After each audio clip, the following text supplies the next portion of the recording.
what's the difference between circumstantial evidence and beyond a reasonable doubt?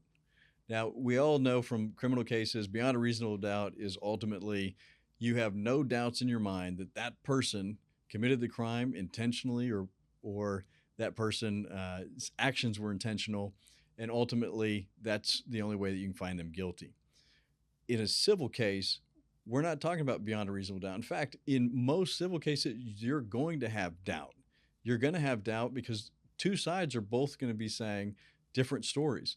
The plaintiff is going to be describing the events as they saw them. The defense, through the insurance company, is going to be arguing, no, in fact, we're not at fault, because they want to lower how much money they have to actually pay for your injury claim. And so there's always going to be doubt in a personal injury case. So what is the real standard that we need to be aware of is it's really more likely than not that the defendant did the things that we said they did, that those things could foreseeably cause an injury, and in fact they did. And the injuries that we're claiming, it's more likely that the plaintiff, the injured person, has those injuries to that extent. And then finally, what is the value of those damages?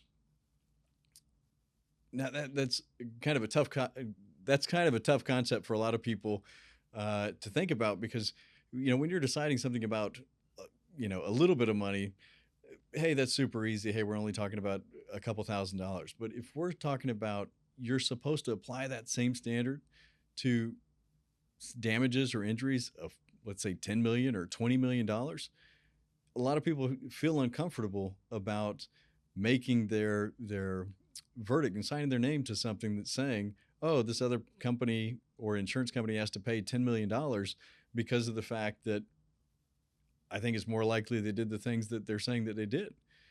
But the standard is simply, is it more likely? And so that's a big challenge for a lot of people to handle, is especially when we're talking about more money. And so how do we work through that problem? One of the things is, during jury selection, you're hoping that you get a jury who's going to be open and honest and tell you how they really feel about things. And one of the things that you're going to want to know is, does that juror have any concerns or hesitations? Even if they had 49% doubt, but 51% of them says, hey, I think it's more likely this way, do they have any hesitation to be able to write their name down to a verdict for not tens or $20,000, but hundreds of thousands or even millions of dollars? And if they do have any hesitation, the only fair thing that should happen is that person identifies themselves and says, yes, I would have some hesitation, and that they would be excused from the jury because they have that hesitation. That's also a really good way, if you wanted to get out of jury selection or not to be selected for a trial, you just simply say, yes, I would have a problem no matter what the evidence is. I simply could not be able to award damages for the injuries more than $10,000. And ultimately, then you're going to be removed for cause, so that you can take that and use that for what it's worth.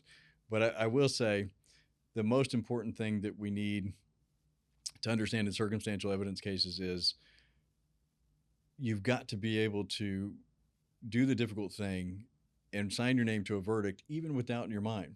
Because unlike a criminal case, in a criminal case, you're actually taking away somebody's life, their liberty, or pursuit of happiness by locking them up.